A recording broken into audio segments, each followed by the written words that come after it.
Yeah, had I done that, I'd probably have another $100 million more than I have right now. So I kind of lost like $100 million. But anyway, welcome back to the Mac and Jenn podcast. Today we're just going to talk about some general things on what it means to have strategy, risk, and topics like that. And we're just going to get into it. There's not any set discussion here. However, we're working with a lot of people inside the membership around, dating and, communication and personal responsibility and all these different things. And so, um, maybe we should just start with a little bit of what you're talking about with like dating strategy without giving away too much because you're going to have a call on that, right? Yeah, so I don't really know where to start because we were talking about like what my next master class might be on for the women inside the membership, and we're talking about I was saying, well, maybe I want to do a master class on like the exact strategy I used when dating to manifest I you, got an because idea. I was saying there was a strategy involved. Yes. So let me, without giving away the teaching that you're going to teach, that's for the master class. Maybe talk a little bit about, what led you to discovering it. Like, what place were you in at that time where you had to start looking at things and making the changes necessary to discover that. Does that make sense? To discover the strategy. Yeah, like Well, how how about just to discover my desire to actually go for it? mm, Because like one of the things I'm seeing right now is a lot of women like want it, but then talk themselves out of even moving forward in just like in dating in general yeah. out of fear, right? Yeah, guys too. Like I talk to guys and oh no, I can't. I got to do this. And they get all in their stuff, and it's like, why not? Why not move forward with something? Yeah. Well, I mean, when you talk about like losing $100 million, Hmm. which you didn't really lose $100 million, you just didn't I lost out on. you lost out on because you didn't. I don't think it wasn't because of fear. It was because of things not lining up, and so you Mhm. missed out on that. But but we as people always have these ideas that come into our heads, or these desires of things that we want. We want a relationship, or we want to quit our jobs, or we want to move forward in a relationship, end a relationship, anything like that. And what we do is we let our heads talk us out of taking the action to do so. So how did you get your head to talk you into it, taking the action to Taking do the so? action to like Yeah. date. Well, I mean, or even dating to the point of, you know, holding your boundaries, like that type of strategy that you kind of, I mean, because there's a point in time when everybody is thinking about, well, maybe I should do this or maybe this. And that can either be a fleeting thought that comes and goes and nothing ever happens, therefore nothing ever changes, or it really gets internalized. And typically it comes through a session of pain, right? Like you Hmm. find yourself in a place of being like really lonely, that it's quiet, you're in deep thought, and you're thinking to yourself, I don't ever want to experience this again, but I do want to experience this. Therefore, I must become or do this. And that leads to strategy in a sense, right? Hmm. So like t without telling me like what you thought um would solve it, more of like, was there a time when you were sitting there just like, what am I gonna do? Like a dark place, a painful place. There were, I mean, there were a lot of painful places, I feel like in my first marriage, Mhm. where I was sitting there thinking like, there's got to be better and more than this. Like, this is not what I thought marriage was going to be like. This is not what I thought how I was going this is not how I want to feel. Yeah. And there's got to be more. And so I think that's when I kind of set out on my quest to find examples of what's possible. So when you first were kind of like really getting into that, there's kind of the unhappiness, the chaos that happens before. And then there's some breaking point where it's like, I'm not okay with this. Like something's got to change, right? Hmm. And so you kind of get to that place. Originally, were you looking inside the marriage to change, or you were just kind of like done and like looking for something outside? Well, I feel like the more I think about all of this, it just goes so deep. Like, but I was looking to change inside the marriage first. Mm, And then when I felt like there was no hope, mm. then I started looking elsewhere Yeah, because and you making plans to figure it out. be on the other side of it. Yeah, because I mean, one of the first changes you made was you said yes to some things to a community outside of the norm, right? Like Hmm. with Tom and all that community. Hmm. And that was the kind of the starting point also to the stop drinking, Hmm. right? Because you could see that that was just like not good, basically. Hmm. Was there anything that really triggered you to go, drinking is the thing I need to change? I mean, I knew that drinking was not serving me, Mhm. but I think when I was in it, it was hard to like really admit that piece, or it was hard to see my life without it. So it was never like my focus was never I'm going to quit drinking. At that, my focus was I want to be happy. Right. And so then that's when I got involved in that community of what I perceived to be happy people that could teach me how to be happy. Yeah, at And they least did. growth-minded people, right? And they did. And so, but what happened was it's like I started to grow inside of my marriage. And I didn't know what I know now. And so I do take a lot of personal responsibility for the way that I showed up, which determined the way that he showed up, which was not what I didn't want. And I feel like I know if I could go back, like things could be much different. But when we are young and getting married and don't really know what we don't know what we don't know, we're not super intentional about selection. And at the time when we got married, we were definitely aligned. But when we were divorced, we were no more aligned because I was making so many changes within myself that didn't align with the direction he was going in or staying in, I guess. Yeah, you used the word selection. That is a badass word for when it comes to dating and like looking at the different things in your life and being like, what am I going to select? Because you're about to select a lifetime of either joy and happiness or pain. So it's I mean, we could do a whole training on selection right there. Selection is, I feel like one of the most important parts of the whole process. Yeah, I mean, even on the dating app, as I found myself single and putting it in there. There's definitely a selection process that happens.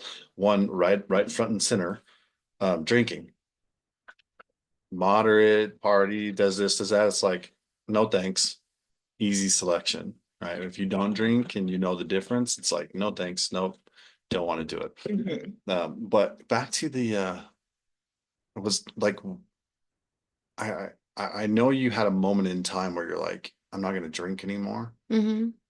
Was there something that inspired that was the thing you were going to change? Or you just went, if I change that, I'll get something different. And so you just decided to just do it one day, or how did that? Well, I think I've actually spoke about this Hmm. on this Yeah, I podcast think you have. I before. just want to touch on it again. Yeah, so yes, I was on this like quest to just find happiness.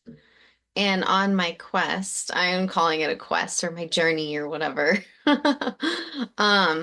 Um, there was a moment in time where I just decided, okay, enough is enough. And it was simply because I was still drinking and still partying and doing the things, but there was it got to a point where I was like, really starting to feel like this behavior isn't serving the person that I am becoming.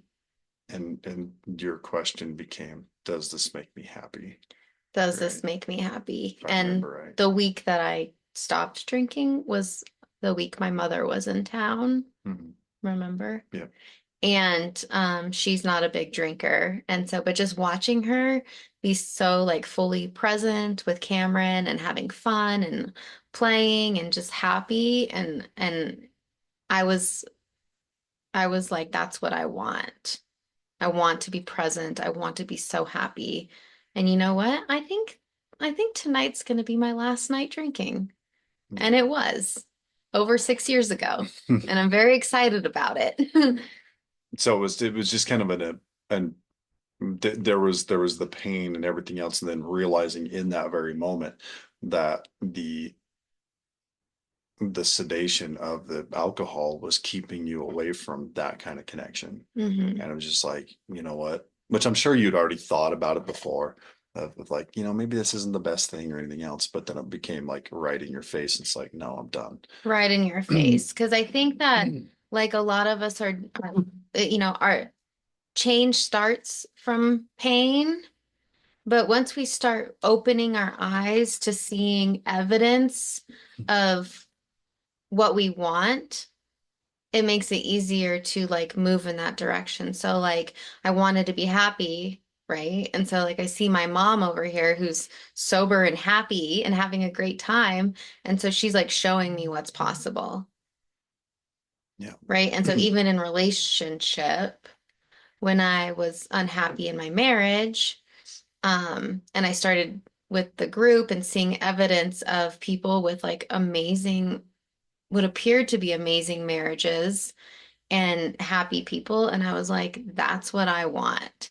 And so I started creating, a mental list of what it could be, what it could be like.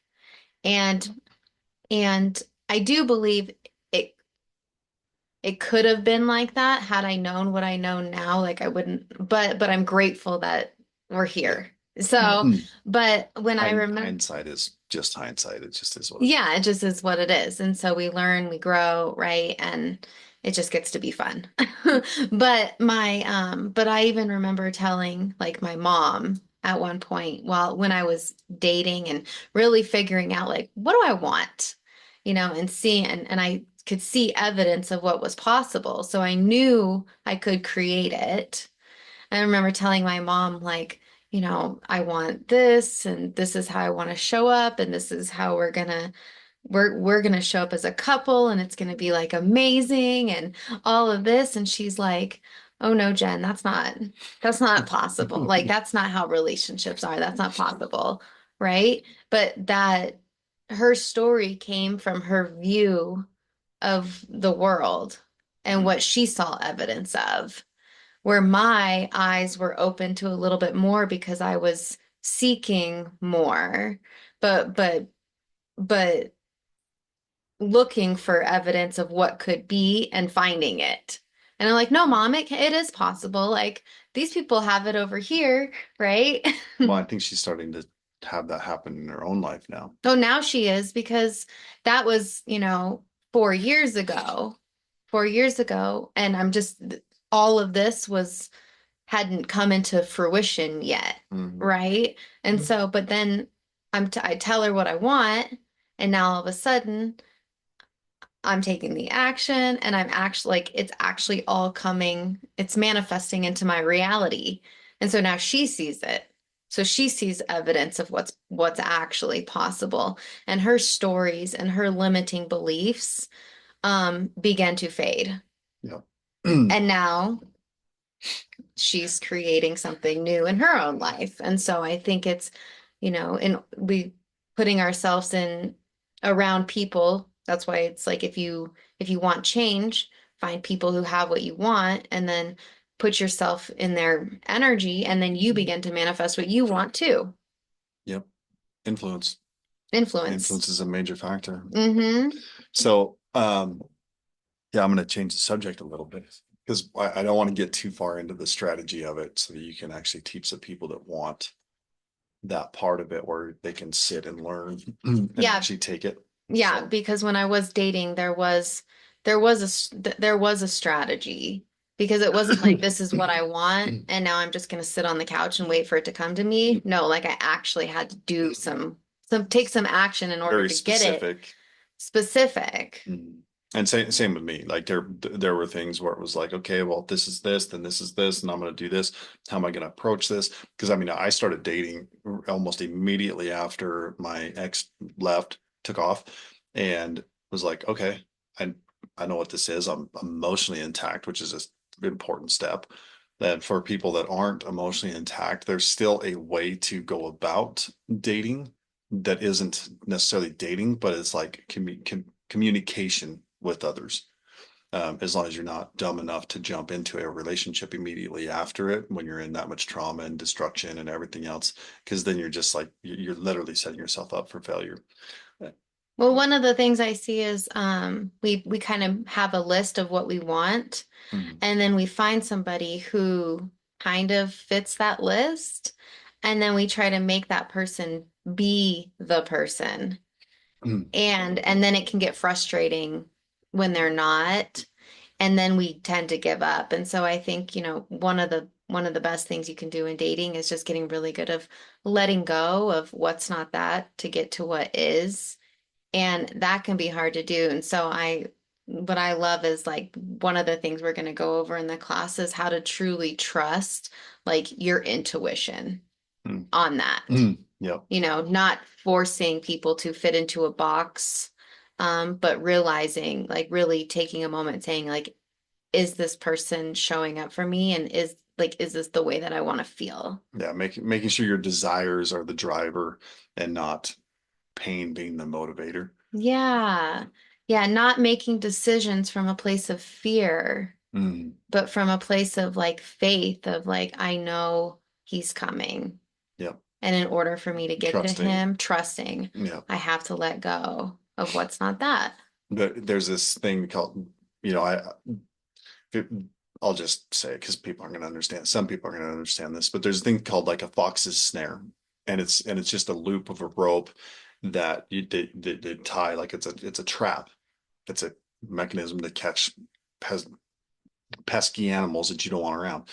And all it is, it's basically like a noose that self tightens the more you pull on it. And so you put it at a fence or at a level where this animal that's trying to take your chickens is getting through or something, and it goes through its head, and then when it hits its body it tightens down on the throat, and when it tightens down on the throat, the harder you pull, the tighter it chokes you out. And so the type of person that will get out of an unhealthy relationship and jump right into another relationship, it's that snare that catches them, and then the more they try to fight it, the tighter it gets, and it essentially emotionally kills them in different ways or whatever. And so whereas a healthy person with the proper set, the proper drivers, the proper desires and everything else might step into something and feel that and be like, hmm, I don't like the way this feels, and back out healthily, not this all of a sudden I like triggered response, like, oh, I'm not putting up with that. And you yank out, and it still tightens, and now you're trapped in that reoccurring pattern, so that then every guy or every girl that behaves in that way is the same exact thing. When there's too many generalizations, and the honest reality is the dating world is a struggle, because it's all these days done through text type communications, which means you're not going to get full context of the conversation. You're not picking up on how their day went. You're not picking up on their inflections, whether they're smiling or sad. You're just literally getting a text, and trying to communicate emotion through text is very difficult. So one person might have a rough day, or they just dealt with some other crazy person that they were messaging, trying to find a date or anything else, and then you come across and say something that triggers them based on something they were dealing with. So they respond in like not the most healthy way, and then you get triggered, and now F that guy, F that girl, whatever, and we go our different ways. When in reality, it's like, I'm not sure. Maybe I should just hold here a second, calmly create a proper response, so that Because when people react, there's triggers. When people respond calmly, the triggers usually don't get a chance to come out. And then you can actually learn to get to know different people. So there's the Well, I just love, sorry to interrupt you. I just love that like choking analogy thing you just did because like that is it was just really good.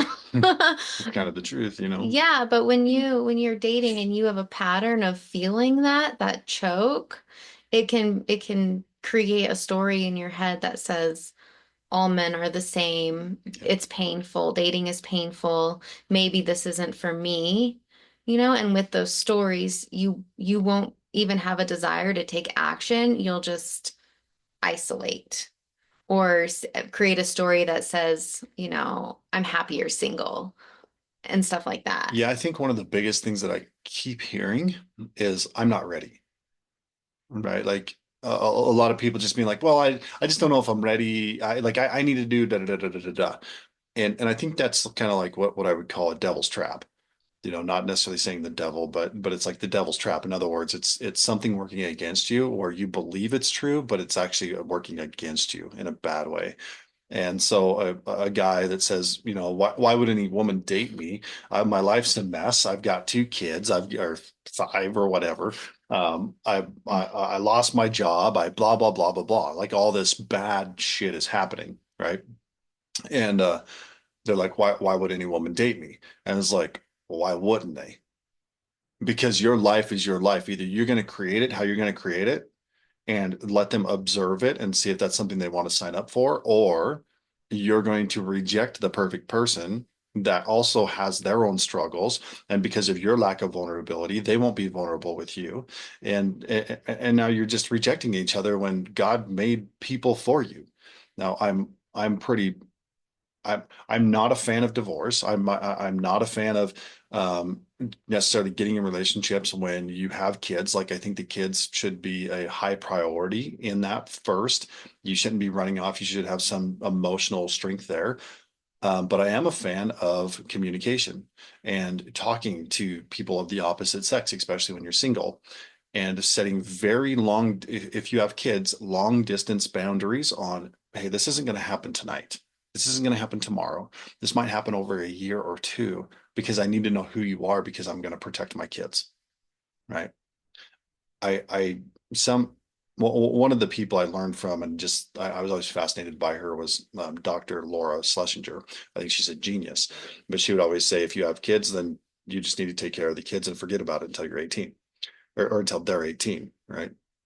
And I do agree in that in many ways. However, I don't agree in the sense that I there's just a lot more there. I think that was a baseline statement because millions of people are listening and they need to consider the thought deep enough before they move forward. And if they're fully prepared to consider that thought, then they can move forward in a healthy way because you need to put the kids at a very high priority in protecting their subconscious programming, right? So one of the things that I would say is great about our relationship, because Cameron is 11, almost 12, is that I am actually probably more aware of his subconscious programming and how to handle him, teach him, and everything else, being a man, and he's a boy, that I'm coming in and adding so much value to his life that it's not detrimental.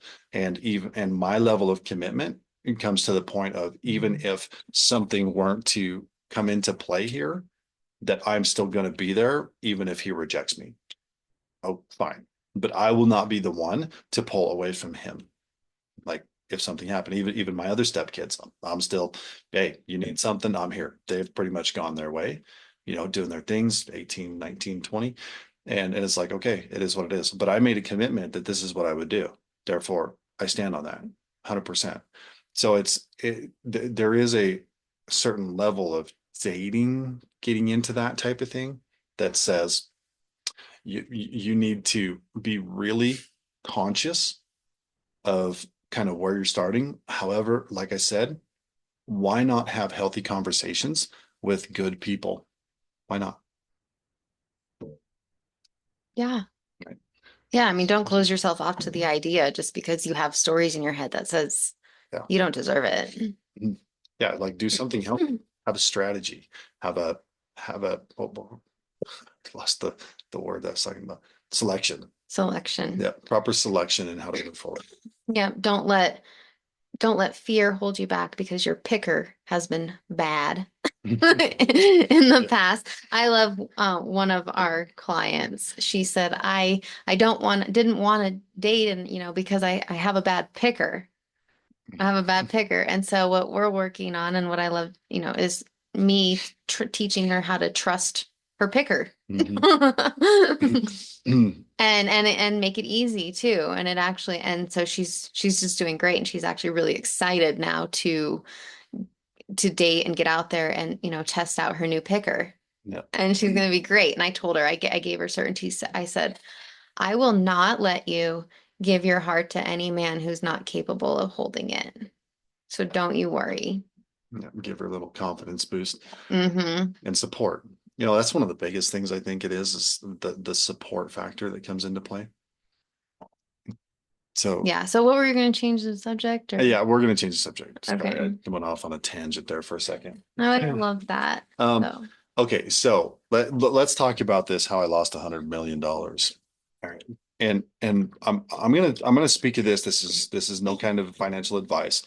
There are some financial suggestions in how you operate personal responsibility with money. Spend less than you earn. Don't spend all your money every month. Always have something you're putting aside because there's a couple different things. One, it's responsibility. Two, there's an energetic thing that happens when you have money, when you have investments. Your vibrational frequency rises, and therefore you can manifest things quicker, faster, better, all those different things. You also have security, a sense of security, a sense of authority, and different things like that. So since I was a kid, I was entrepreneurial, hustling to make money, doing this, doing that, lazy in a sense, because I would make money and then just live on it for a while and then go make some more. And it was easy for me to do that, but I couldn't see the bigger picture. My vision was limited by the community that I grew up in, and this is why you always want to be networking with people much bigger than you, and looking for large communities to join. Like we're both big proponents of network marketing, and being part of that because it's a big community of like-minded people that want to grow, that want to make more money, that want to have better relationships, and typically all that's combined. So when you're looking at these things, one of the things that I heard about, I had no idea about this ever. Got some weird lighting creeping through a window. usually I'm not the one that cares so much about the lighting, but it's very interesting how it's just literally all over my Where face. is that even coming from? I don't know. I think Yeah. it's coming through right there. Oh yeah. I don't know. We got a window next to us. It's Yeah. fine. Nobody's Here, I'll probably, just hold my hand up here and I think nobody watches the video as much, and I think yeah, it's so if you're me. listening, there's this random light hitting Jen right in the face. It's kind of interesting. It kind So of makes me look like a deer, with that's like the funny. little dots or The whatever. speckles. Okay. I'm a So cute deer. way back when in 2009, this guy comes to me and he was an all right guy, nothing special. And he was kind of into computers and he helped me fix a computer once in a while. And he starts talking to me about this Bitcoin thing. And I'm like, what are you talking about? It's about, yeah, it's going to be this, it's this long code. And I'm like, okay, somebody creates a string of numbers and now you're saying it has value. And so I'm looking at like how value works because by this point, I'm kind of educated. I've got my own business, my own shop. I'm doing my thing. And I'm looking at investment opportunities, like how can I invest? And he's talking about it and he wants to mine it. And I'm thinking, okay, well, what is this? What is mining? He's like, well, you build these computers and then they create the code and then the code's untouchable and blah, blah, blah, like all this stuff. And I'm like, yeah, but that doesn't tell me how it has value. And he began to kind of describe how payments can be made over borders, right? There's nobody in between. Like you could send money from this person to this person. And I was like, wait a minute, because I've been to places where I had to exchange money and it cost me money. I've transferred money and it cost me a little bitty percentage fee. I have credit card processing companies and they cost me percentage fees. So I'm thinking to myself, you know, if I'm trying to send money to somebody across the world and it has to go through several different hands and everybody gets even 1%, if you can eliminate that and turn it into like almost no fee based on a technology that will can transfer this money. I still don't know how you get the value into it unless it's worth X amount. You got to purchase it for that. And then that's just kind of like you exchange the money for it.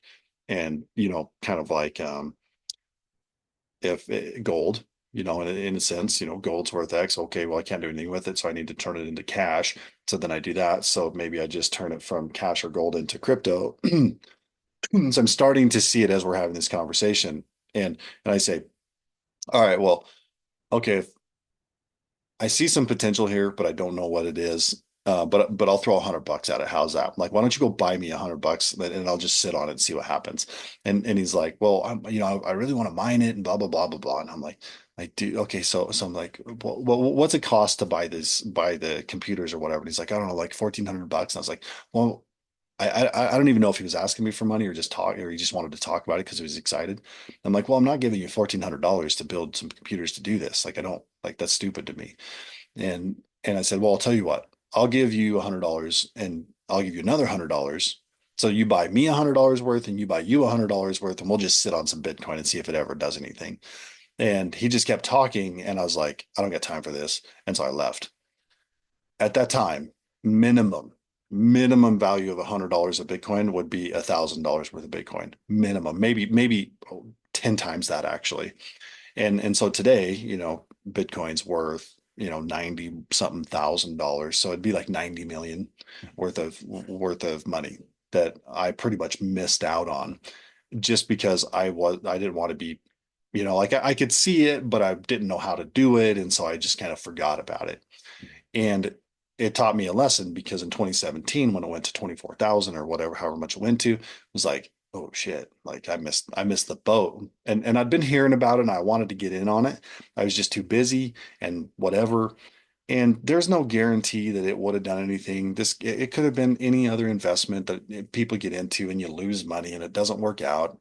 And and so but the concept here is oh, how much my life could have changed had $100 been actually expended into an investment. It could have been exponentially changed because of it. And I think there's a good opportunity right now to create some change in people's lives. Obviously, $100 in crypto is not going to do anything crazy. You might turn it into 1,000, maybe more. I mean, the last bull run, I took 1,500 and put it in a hype coin that was absolute trash, but everybody pumped it, and it went from 1,500 to 44,000.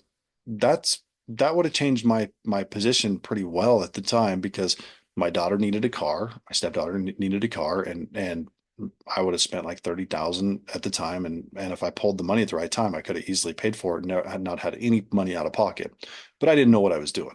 And so I left it thinking that things were going to keep going, and I held and eventually I pulled because I could realize what it was. And I still made like $6,500 on that 1,500. So I put 1,500 in, I took eight out, I still made a profit. So that was a good thing. However, taught me another lesson, when to move in, when to move out of these things. I think that if you can look at your budget of how much entertainment money you spend in a month on like your phone, well, maybe not your phone, but your cable TV or entertainment or going to the movie or going out to eat or and those things and look at how much money you waste. It's kind of wasted. It's kind of not because we all like it. It's like lifestyle. That's what we work hard for. But if you just look at it and said, I don't have to have these things. In other words, it doesn't provide me shelter. It doesn't provide me safety. It just purely provides me some emotional feeling that I'm looking for. If I took that money off the table and it was this much money, how much, like maybe I should just take that and stick it into something to see what happens. What and that's kind of how I start a lot of people in the, hey, why don't you get started in just watching the market so that you can start to comprehend what's happening. And I started my daughter on it at 12 years old. She put a little money in and now she's sitting on several thousand off a couple $100. And so it's starting to teach her investment principles and properties of that. And then at the right time when the market goes up, you pull it back into cash. You wait for the market to crash, you buy the bottom, you buy your position back, and you take all that excess money, you take it and put it in something like real estate. So then it pays you month after month when everything is crazy. Real estate is stable and it goes. Now, this is not financial advice. This is financial suggestion to think about type of thing. I don't give advice because I've been wrong most of the time.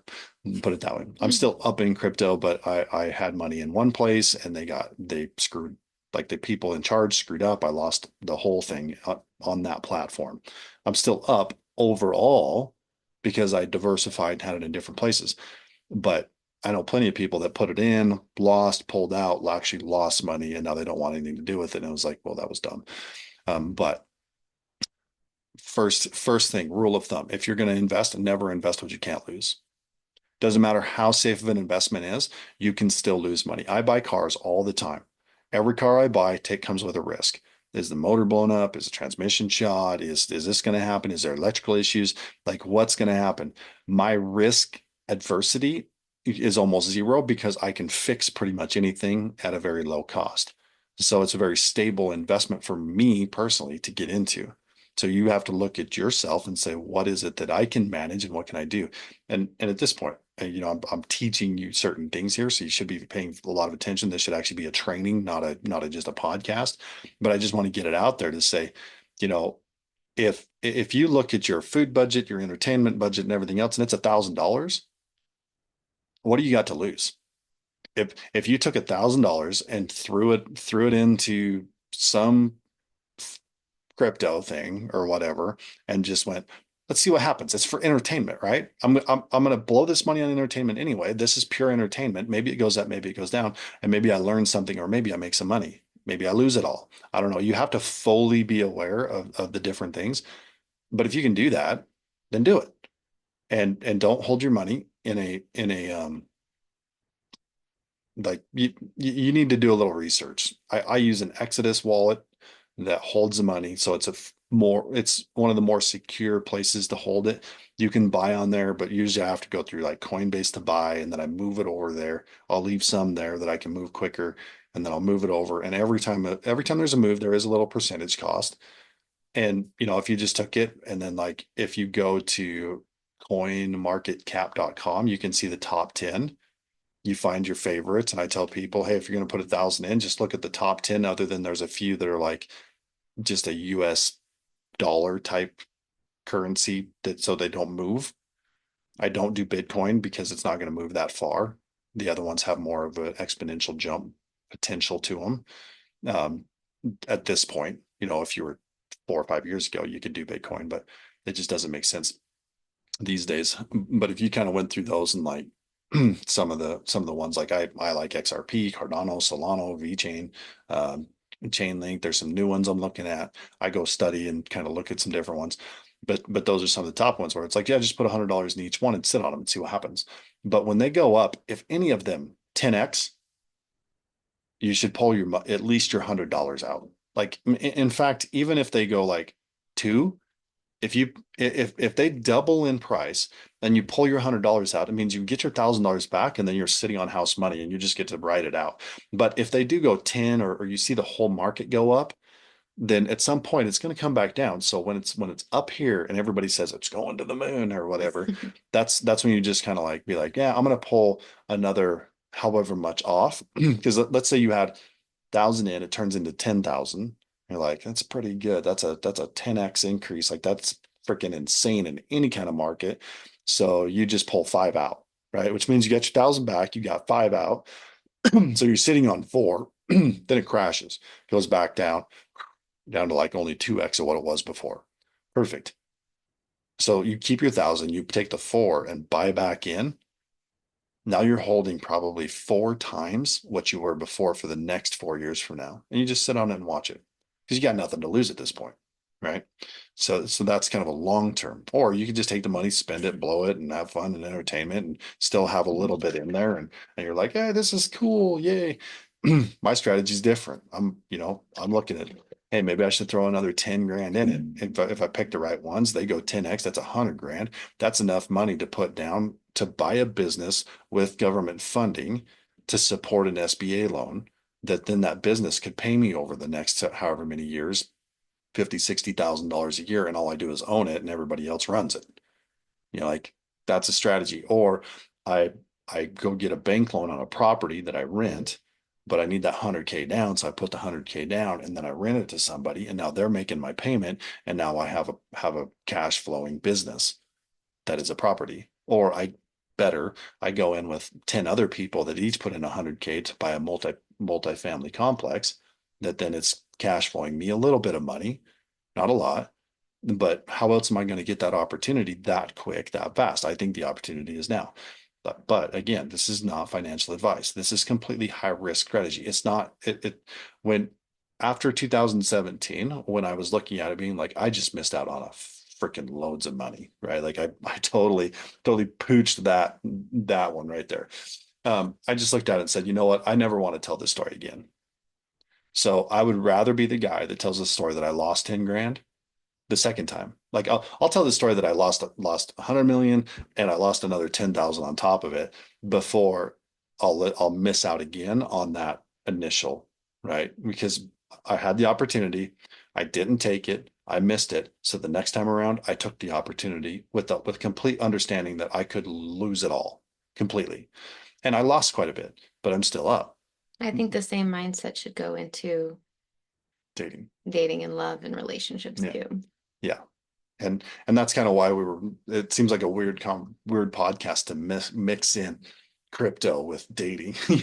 But really it's investing, right? It's a strategy of like how are you going to present yourself? How are you going to show up? How are you going to be responsible? How are you going to keep your emotional integrity intact when you're so jacked about everything going so well and then it gets ripped that somebody pulls the rug on you, right? Because that happens in dating. It's Hmm. the same thing. Everything's going great, great, great. All of a sudden you find out this thing, ooh, and it's like the rug gets pulled. Then you have to figure out, is it truly the rug's pulled?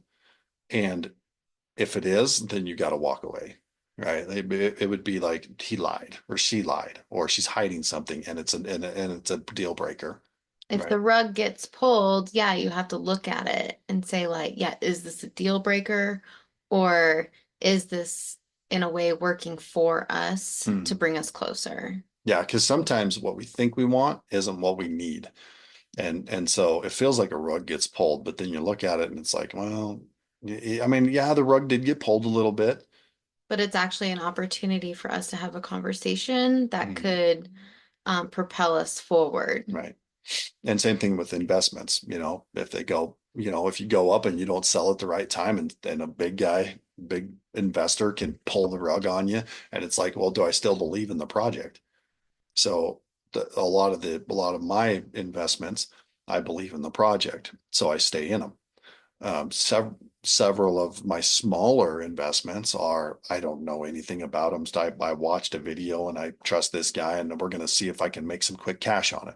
Completely, so if I see the rug getting pulled, I'm going to bail out as fast as I can, right? Or if it goes below I might just be like, it's risk adverse. What do I do? If I buy a car and I think it's a great car and I paid a lot of money for it and it's got a blown engine in it, do I just send it back to the auction or do I fix it? You know, what do I, what's the strategy here where I've bought some that I thought might be something where I could flip them and make a few $100s without any effort. I get them and I'm like, yeah, it's not worth it. And I don't trust it. I don't want to sell it to somebody and have them deal with the problems. So I'm just going to part the thing out and try and get my money back. Maybe I do, maybe I don't. Some of them I won't even get my money back until I crush them and get the scrap metal price out of them. But my risk adversity in that is if I sit on any of that stuff long enough, I will get my money back. So very low risk on the auto side, very high risk on the crypto side, and then other investments that we have of how to do things. But it comes down to your relationship, your time. How are you using your time? Investments that you make with people, friends, relationships, all of it, right? Hmm. Anything else you want to add? No, it was really good. I love how it all ties together because it's like if you really want, it's almost like you have to trust the Yeah, process and trust yourself more than anything. trust yourself Yeah. and doing your best to make the whole thing fun and enjoyable because like crypto gets to be fun, dating gets to be Sometimes, fun. sometimes it's not fun. Well, that's why when the rug rips out from you, it doesn't feel Oh, fun, but it sucks. we get to work on check our mindset to, to make it still be fun and okay. Like, no, it's yes, that hurt and it sucks and it's painful, but there's a reason for this. And it's there's probably a lesson here to be learned that's going to help you to, Yeah. be smarter next time We, and actually get what you want. So it's like having a vision of what you want and not letting that go because of current circumstances. Having faith that what you want is possible, it's coming. You just need to keep moving forward and learning how to finding strategies to get through when the rug gets pulled out because the rug will get pulled out. yeah, and even further than that, there's like both of us have walked away from really good relationships or people that we loved because Hmm. it didn't fully align. And it wasn't most of the time, I know for me, that it wasn't even a logical thing. It was just something I felt.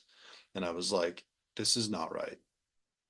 So I'm just going to end it right here with all the love, with all the good and everything else. The other person felt like the rug got ripped. And because it was like everything is great, like why would I was like, because I want better. And logically I couldn't tell you if it was going to be better or anything else. I just had this internal feeling that was it's not there.